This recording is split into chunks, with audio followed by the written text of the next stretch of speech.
کیونکہ اگر وہ وہاں پہ رہے گی نہیں تو ان کی مصالحت کی گنجائش ہو ہی نہیں سکتی، آپس میں رجوع کا تو صورت ہی پیدا نہیں ہوتی نا، بہت کم ایسا ہوتا ہے۔ تو اگر وہ سامنے رہے گی، عورت مرد اسی طرح اس کا نان نفقہ، اس کا خرچ اٹھائے گا، تو ہو سکتا ہے کہ ان میں دوبارہ جو ہے وہ ایک کوئی مصالحت کی کوئی صورت پیدا ہو جائے، اور پھر اس کے بعد یہ کہ عدت کی مدت گزارنے تک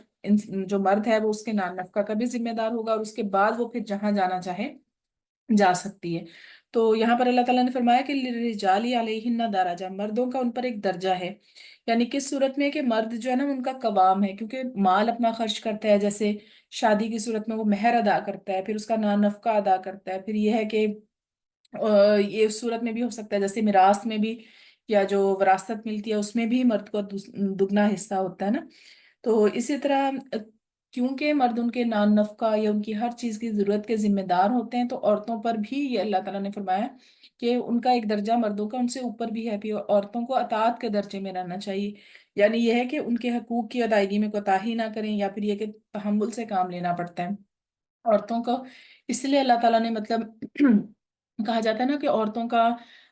تھوڑی یادداشت بھی کمزور ہے، کیونکہ عورت کی گواہی کو بھی آدھا مانا گیا ہے، اور پھر وراثت میں حصہ بھی آدھا ہے، تو گواہی کو بھی اس لیے آدھا مانا گیا کہ عورت جلدی بھول جاتی ہے، اور جلدی بھولنا بھی اللہ تعالیٰ کی بہت بڑی مہربانی ہے، کیونکہ انسان جو ہوتا ہے نا، ایک دیکھیں ایک باس اور ایک سب آرڈینیٹ والا تعلق ہوتا ہے، کہ باس تھوڑا اگر اس کا درجہ اوپر ہے، وہ اگر کچھ کہے گا تو سب آرڈینیٹ جب تک اس کو ہمیشہ اگر اسی بات کو دہراتا رہے گا، یاد رکھتا رہے گا، تو وہ کبھی بھی جو ہے نا سکسیسفل نہیں ہو سکتا۔ اسی لیے عورتوں کے معاملات میں بھی جو عورتیں جلدی بھول جاتی ہیں نا، تو یہ ہمارے لیے ہی بہت اچھا ہے، کیونکہ بہت سی ایسی باتیں گھریلو زندگی میں ہو جاتی ہیں کہ انسان کو بھولنی پڑتی ہیں،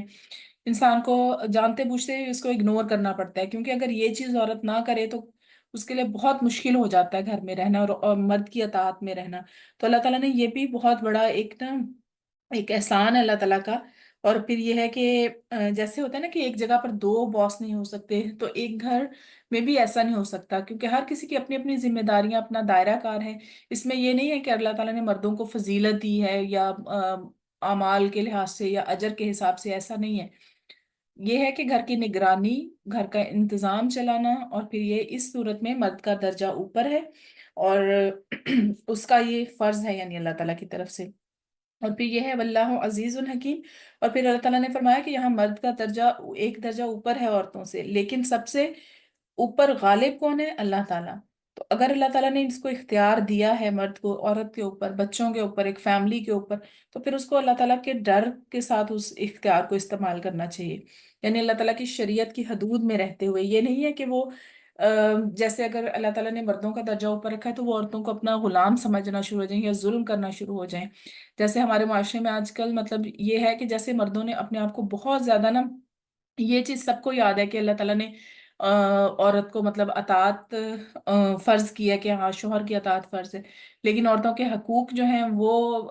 کسی کو مطلب کم ہی یاد رہتا ہے کہ وہ کیا کیا اللہ تعالیٰ نے حقوق دیے ہیں۔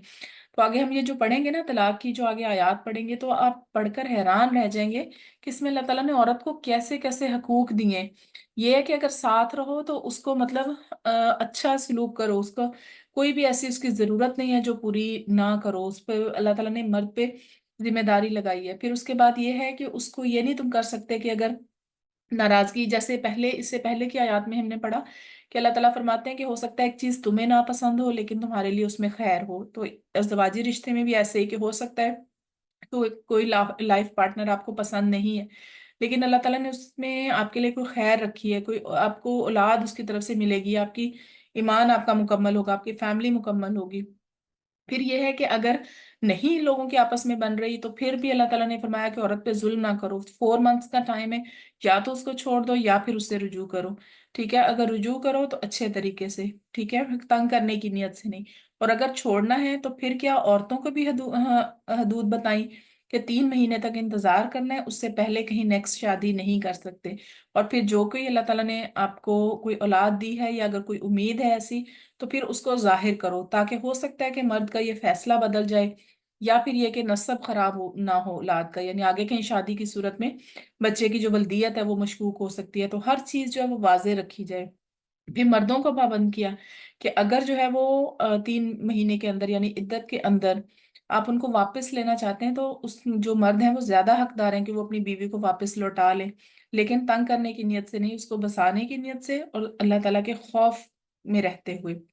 ٹھیک ہے۔ اور پھر یعنی ایک طرف مردوں کے حقوق پہ بات ہو رہی ہے، مردوں کے فرائض پہ بات ہو رہی ہے، دوسری طرف عورتوں کو بھی اللہ تعالیٰ کا تقوی سکھایا جا رہا ہے، اور پھر یہ ہے کہ عورتوں کو اس کے علاوہ یہ بھی کہا گیا کہ ایٹ دا اینڈ جو ہے وہ عورت کو مطلب اپنے شوہر کی اطاعت اس پر فرض ہے، ٹھیک ہے، کیونکہ اللہ تعالیٰ نے فرما دیا تو ہم اس پر کوئی نہیں ہوتے ہیں۔ یہ جو سو کالڈ جس طرح سے آج کل ایک فیمنزم کا چکر چلا ہوا ہے، تو جب اللہ تعالیٰ نے فرما دیا نا کہ وَلِلرِّجَالِ عَلَيْهِنَّ دَرَجَةٌ، کہ مردوں کا ایک درجہ عورتوں پر اوپر ہے، تو اس کو قبول کرنے میں ہی سکسیسفل ہے انسان سکسیسفل ہے۔ اگر ہم دیکھیں کہ کوئی بھی فیملی لائف کسی بھی خاندان میں جہاں پر عورت کی حکمرانی ہوتی ہے نا، عورت جہاں پر زیادہ بڑھ چڑھ کر آگے ہر پورے گھر کے فیصلے کرتی ہے، تو وہ جو ہے نا گھر کبھی بھی کامیاب نہیں ہوتا ہے وہاں پر ہمیشہ کوئی نہ کوئی مسائل رہتے ہیں۔ تو اللہ تعالیٰ کے جو احکامات ہیں نا ان کو مان لینے میں ہی ہماری بھلائی ہے۔ واللہ عزیز الحکیم، اور اللہ تعالیٰ غالب حکمت والے ہیں۔ تو آگے اس سے آگے سورہ بقرہ میں اور مزید احکامات آئیں گے، طلاق رجعی اور طلاق بائن۔ طلاق رجعی جو ہوتی ہے نا، اصل میں جو ہمارے یہ پاکستان میں ایک بہت ہی غلط کانسیپٹ ہے کہ طلاق ہمیشہ 3 ہی دفعہ ہوتی ہے، اور اللہ نہ کرے کہ کسی کو ایسے حالات سے واسطہ پڑے، لیکن ہو سکتا ہے کہ مطلب اب قرآن کے اسٹوڈنٹ ہیں ہم لوگ تو کوئی پوچھ بھی لیتا ہے، تو اس لیے تھوڑا سا میں اس پہ ڈیٹیل میں یہ بتا رہی تھی کہ اس میں یہ ہے کہ طلاق رجعی کا مطلب یہ ہے کہ ایک طلاق، رجعی کا مطلب ہوتا ہے لوٹنا، یعنی اگر کوئی ایک طلاق دے دے تو اس کے پاس رجوع کا حق ہوتا ہے، وہ دوبارہ اسی وائف سے دوبارہ مطلب اس کو بسا سکتا ہے، یعنی اپنے گھر واپس لا سکتا ہے۔ 2 دفعہ بھی طلاق رجعی ہوتی ہے، یعنی دوسری دفعہ ایک دفعہ زندگی میں اس نے طلاق دی، واپس لے آئے، پھر اس کے بعد دوسری دفعہ طلاق ہوئی تو پھر واپس لا سکتے ہیں، لیکن وہ پہلی والی بھی کاؤنٹ ہوگی۔ لیکن طلاق بائن جسے کہا جاتا ہے، وہ طلاق بائن جو ہوتی ہے اس میں واپس نہیں لوٹا سکتے۔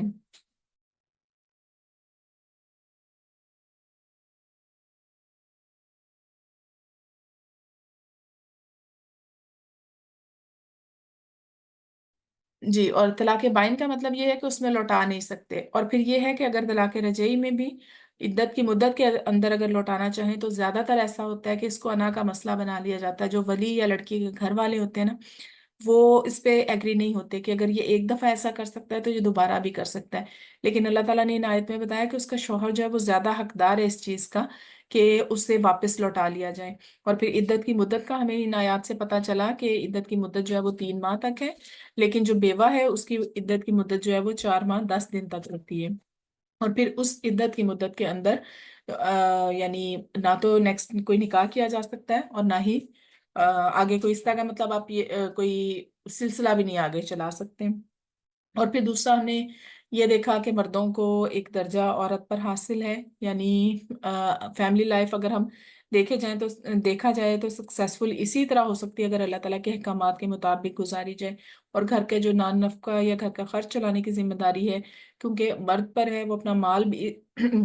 استعمال کرتا ہے، ٹھیک ہے، اور پھر یہ کہ اللہ تعالیٰ نے بھی اس کو نگران بنایا ہے، اور جیسے مرد ایک بادشاہ اپنی رعایا کا نگران ہوتا ہے، اسی طرح ایک مرد اپنے گھر والوں کا نگران ہے، اور پھر یہ کہ گھر والوں کا نگران بھی ہے اور پھر اس کو جواب دہ بھی ہوگا اس صورت میں، تو وہ بالکل پورا حق رکھتا ہے کہ وہ اپنے گھر کے معاملات کی نظر رکھے، اور پھر یہ کہ اپنی بیوی یا بچوں کو یا اپنی فیملی کو کسی جگہ سے روکنا چاہے تو وہ روک سکے، اور پھر یہ کہ عورتوں پر بھی آگے جیسے بہت سی ذمہ داریاں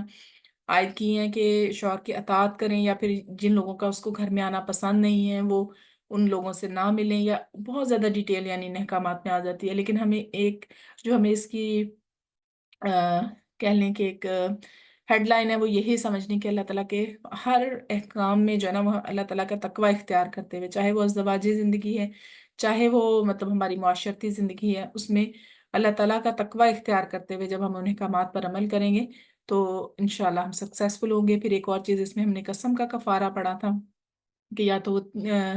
10 مسکینوں کو کھانا کھلائے یا ان کو کپڑے پہنائے، یا پھر یہ ہے کہ اگر جو نہیں کر سکتا ایک غلام آزاد کرے یا پھر 3 دن کے روزے رکھے۔ اور جو لغو قسمیں ہیں، بات بات پر قسم کھانا بھی پسندیدہ نہیں ہے، لیکن جو ایسے مطلب تکیہ کلام کے طور پر قسمیں کھاتے ہیں ان کا اللہ تعالیٰ مواخذہ نہیں کرتے، لیکن ارادی طور پر جو قسمیں کھائی جاتی ہیں اگر وہ توڑیں تو پھر اس کا کفارہ دینا پڑتا ہے، ٹھیک ہے۔ تو آج انشاءاللہ یہ میں نے تھوڑا سا ایک اس کا بریف آپ کو بتا دیا۔ انشاءاللہ کل ہم نیکسٹ رکوع کریں گے. آج کل کے جو رکوع ہیں یہ آیات بہت زیادہ امپورٹنٹ ہیں، تو آپ اگر لائیو نہیں بھی لے سکتے تو ریکارڈنگ ضرور سن لیا کریں، تھوڑی سی ریویژن ہماری ہو جاتی ہے. جزاک اللہ خیر سب لوگوں کے پارٹیسپیٹ کرنے کا. تو میں دعا پڑھ لیتی ہوں انشاءاللہ. سبحانک اللہم و بحمدک نشہد لا الہ الا انت نستغفرک و نتوب الیک. السلام علیکم ورحمۃ اللہ وبرکاتہ.